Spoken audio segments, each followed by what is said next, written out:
Gracias, presidenta. Buenos días a todas y a todos. Nancy Flores, de la revista Contralínea. Presidenta, hace un momento hablaban de la materia educativa como en el periodo neoliberal pues nunca se atendió ese tema, al contrario. Y quizá no recordamos, pero en la época de Ernesto Zedillo, que ahora pues vuelve a la carga con sus mentiras acerca de la democracia mexicana, pues él justamente llevó a cabo una gran represión contra un movimiento estudiantil, el CGH, en la Universidad Nacional Autónoma de México, que se opuso en 1999 a la privatización de la universidad. Además de este acto represivo, bueno, Ernesto Zedillo pues se caracteriza no solo por el gran latrocinio, uno de los mayores latrocinios que ha vivido el pueblo de México con el FOA-PROA, sino también con otras privatizaciones, entre ellas, por ejemplo, la de los ferrocarriles, pero también la de las pensiones en 1997. Y hay que hacer memoria porque los mexicanos, las mexicanas, le seguimos pagando a él una pensión vitalicia a través del Banco de México, que este año 2025 nos va a costar 1.700.000 pesos. Ernesto Zedillo también fue en su momento, su familia política, investigada por narcotráfico, se le vinculó al cártel de Colima. Además de este tema, pues también es responsable de otras masacres, ¿no? Está, por ejemplo, el Charco, el Bosque, Aguas Blancas, Acteal. Eso ocurrió en ese sexenio.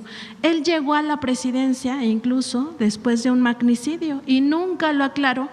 Y ahora viene a hablar de que en México no existe la democracia, cuando el pueblo de México por primera vez tiene en su poder la decisión de elegir al gobierno que lo representa, y ahora también no solo al ejecutivo y legislativo, sino también al judicial. Preguntarle, presidenta, sobre esta hipocresía y también este cinismo de personajes del pasado que vienen pues a seguir diciendo mentiras. Bueno, ya mencionaste muchas de las desgracias de aquella época. Y sí, en efecto, ayer, después de haber mencionado este tema, de esta falsa defensa de la democracia, porque es eso, en realidad los 36 años de neoliberalismo, supuestamente hubo alternancia entre el PRI y el PAN, que sigue siendo el PRIAN, por más que quieran diferenciarse. Mientras no cambiara el modelo económico, podía haber alternancia. Lo que no querían es que hubiera una transformación en el país. Eso para empezar, durante los 36 años. Pero en efecto, el sexenio de Zedillo estuvo caracterizado por muchas medidas antidemocráticas, muchísimas. Bueno, la primera con la que empezó, desapareció la anterior corte y puso la suya, porque así fue. Llegó al gobierno, presentó una propuesta para modificar la Constitución, quitó a todos los que estaban en la corte, pero a diferencia de ahora, que quien los nombró fue el pueblo, él los decidió. Él decidió uno a uno quién iba a formar parte de la Corte. Entonces, ¿cómo se atreve a hablar de antidemocracia cuando él inicia, además de la crisis del 94 y el FOA-PROA, con el retiro unilateral decidido por una persona de la Corte anterior y pone a la nueva Corte? Y después, como bien tú dices, pues todas las historias de represión que hubo durante su sexenio, de persecución política y de antidemocracia también que se vio en lo económico, porque ¿quién decidió la privatización de los ferrocarriles? ¿Quién decidió las medidas económicas que se tomaron? Entonces, fue un sexenio caracterizado por la antidemocracia. ¿Qué dice él? Yo permití que hubiera transición del PRI al PAN. No, bueno, ese lo pactó con Estados Unidos, dicho por la Bastida. Entonces, ¿cuál democracia? Entonces sí hay mucha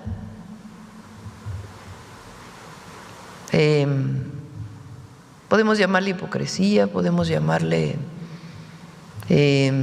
interpretación de acuerdo a su visión, pero lo cierto es que en México hoy hay más democracia que en el sexenio de Zedillo. Eso, por más que digan lo que digan, es una realidad. Porque la democracia es que el pueblo elija. Claro, quien no tiene el respaldo del pueblo, pues quiere otras formas de reconocimiento. Ahora, nadie habla de que las minorías no estén representadas en el Congreso, tienen que estar. Pero de ahí a decir que estamos acabando con la democracia, que la 4T está acabando con la democracia, pues es absoluta falsedad. Como ahora lo que está de moda, la libertad, la palabra libertad que favorita de la derecha. ¿Cuál libertad buscan ellos? La libertad del mercado. Mientras unos se mueren de hambre porque tienen salarios bajos, como ocurrió durante 36 años con el neoliberalismo, pues ¿cuál libertad? La libertad del mercado, sin ninguna intervención, porque eso es a lo que apelan. Entonces, en realidad es una falsa libertad y es una falsa democracia la que defiende. La verdadera libertad es la que se vive hoy en México. Que tenemos problemas en el país, pues nadie lo niega y estamos trabajando para atenderlos.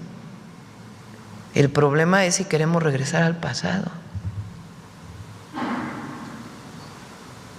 autoritario, al pasado antidemocrático, al pasado en donde por el bien de todos primero los ricos,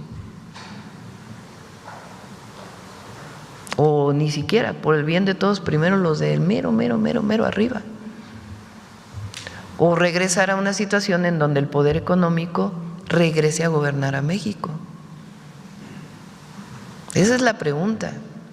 ¿Queremos seguir avanzando por el camino de la transformación, de derechos para todas y todos los mexicanos, de libertades, de democracia, de independencia, de soberanía, o queremos regresar al pasado, de entrega, de antidemocracia, de autoritarismo, de represión, de falta de libertad de expresión, y donde quien gobierna es el poder económico? Esos son los dos proyectos de nación y hay quien sigue defendiendo el pasado. Entonces, qué bueno que lo mencionas, porque en efecto muchos jóvenes, hay jóvenes que hoy tienen 25 años, nacieron en el año 2000 y había acabado el sexenio de Zedillo, o nacieron en el 2006, ni siquiera les tocó el desafuero o el fraude electoral del 2006, y hay que recordar la historia porque si no se cometen los mismos errores.